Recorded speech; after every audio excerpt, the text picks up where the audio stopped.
Love it each week we get to talk to Leith Van Onselen, one of the great minds behind macrobusiness.com.au, the essential financial, economic news and political newsletter of the day, in my opinion, macrobusiness.com.au.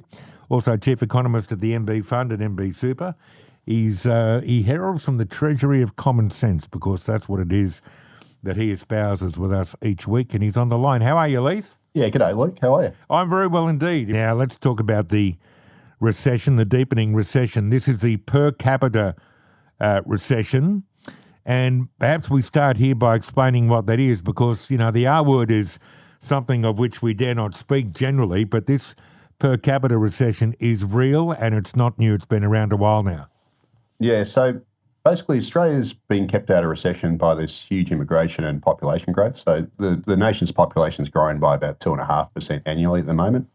And what that means is that that's effectively causing the overall economy to grow, although it's growing very slowly. But once you take out population growth, we actually have been going backwards for 5 consecutive quarters to the March quarter, and 6 times in the last 7 quarters. So we've had a prolonged period basically where the overall economic pie has been growing thanks to population growth, but everyone's slice of the pie has actually been shrinking, which is obviously not a good result. And next week, the Australian Bureau of Statistics is going to release the June quarter national accounts, and will almost certainly show that GDP in per capita terms has fallen for a 6th consecutive quarter. So all the estimates at the moment point to about a 0.2% growth in the economy over the quarter.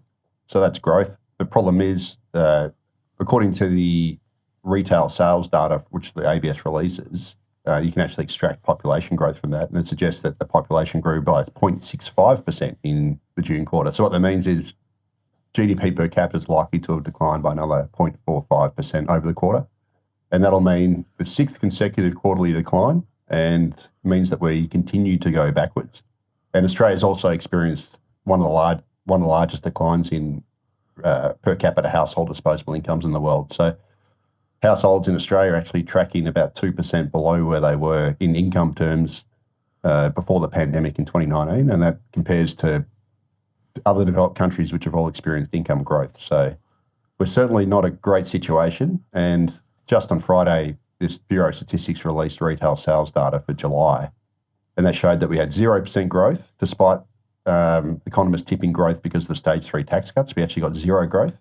And over the year, retail sales have grown by 2.3% year on year. Now, again, that's growth. The problem is that's before inflation of 3.5%. That's before population growth of 2.5%. So once you strip those things out, it means that retail sales volumes after population growth have probably fallen by about 4% in the last year. So it's a pretty nasty per capita recession that we're in at the moment. And obviously it's been papered over by high population growth. Yeah. And that's, when people see inflation and the rising cost of goods, and, that makes things very difficult. Interest rates, and people have had their mortgage repayments, I assume doubled. I think that's right. But is this the main explainer about the cost of living crisis we find ourselves in?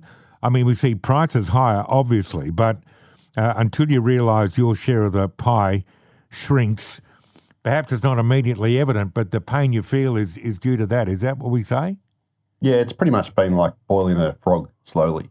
So, we've been growing overall, but because of these cost of living pressures that have basically pushed up costs faster than incomes have been going up, it means that we've been going backwards. And households are obviously cutting back, so their expenditure on essentials hasn't changed much. That's stuff you have to have, like food and, rent and shelter and those sorts of things. But it's the discretionary areas which have been absolutely hammered. So the areas where, it's nice to have, but you don't have to have it, those areas have been getting absolutely hammered. And that's pretty much where the retailers have been getting smashed the most. So you wouldn't want to be a discretionary retailer in Australia right now, Luke, because you're getting hammered by all these macroeconomic factors at the same time as you've got the Amazons and eBays and Temus, all the online sellers are now, taking market share as well. So it's a pretty nasty position. Well, and particularly with Amazon, where they can, some of the stuff you get it delivered the next day. I mean, it becomes very tempting. The bricks and mortar retailer, I'm like you, I don't know how I simply don't know how they compete in the current environment. Very difficult. I want to ask you, if I can, about electric vehicles, and you've written about this through the week at macrobusiness.com.au, suggesting that Australians have fallen out of love with EVs. Is that where we find ourselves? Yeah, so it's basically just a reflection of a whole bunch of reports that have come out. So the Australian Energy Market Operator released its new forecast. So that's basically the AMO is the regulator of East Coast energy, and it released its forecast for the next decade. And what it said is that the slower uptake of battery electric vehicles is expected to reduce pressure on the electricity grid. So in December, AMO had forecast that 7 million electric vehicles are going to be sold over the next 10 years. But now it's slashed that to just 4 million.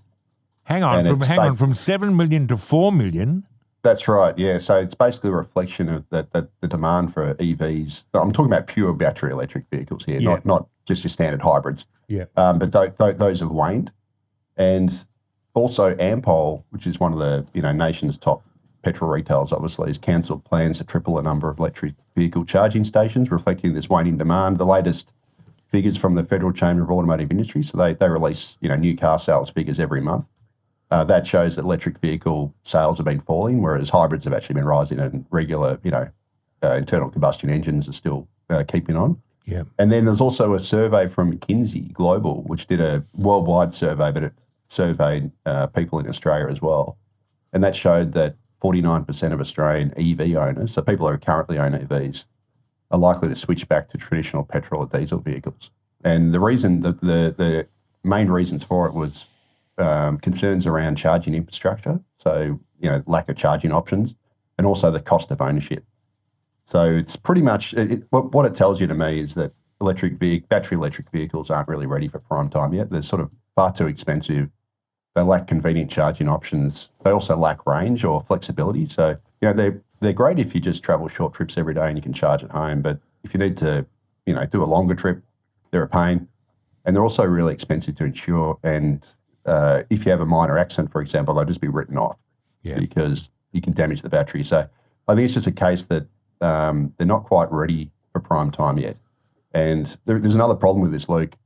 If we did have the widespread rollout of electric vehicles, we would also need to completely rejig Australia's energy infrastructure. So we probably need to have, new transmissions, new wires, new generators, everything to basically upscale everything so they can handle this massive charging from EVs. Yeah. And that could cost, hundreds of billions of dollars, if not trillions, to totally rejig everything in order to be able to cater for EVs. Yeah. So, it's just, it's sort of interesting that it seems like the early adopters were the ones who jumped on the Teslas, all that sort of thing, but the mass market isn't following suit. Yeah. Look, that doesn't surprise me, and I have to say, and people buy these things for different reasons, and I'm not being critical when I say, to be one of the cool kids. There are people that will do that.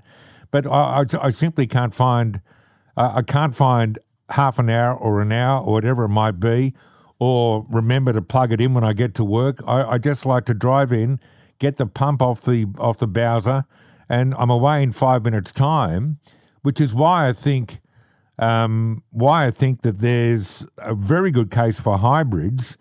But if you don't live very close to where you work and where you have family, then, and I'm sure there are people that are able to manage it, and good on you, but it's certainly not for me. Mate, I've got a few things happening. I have to go, but I'll talk to you next week, and have a great day tomorrow, mate.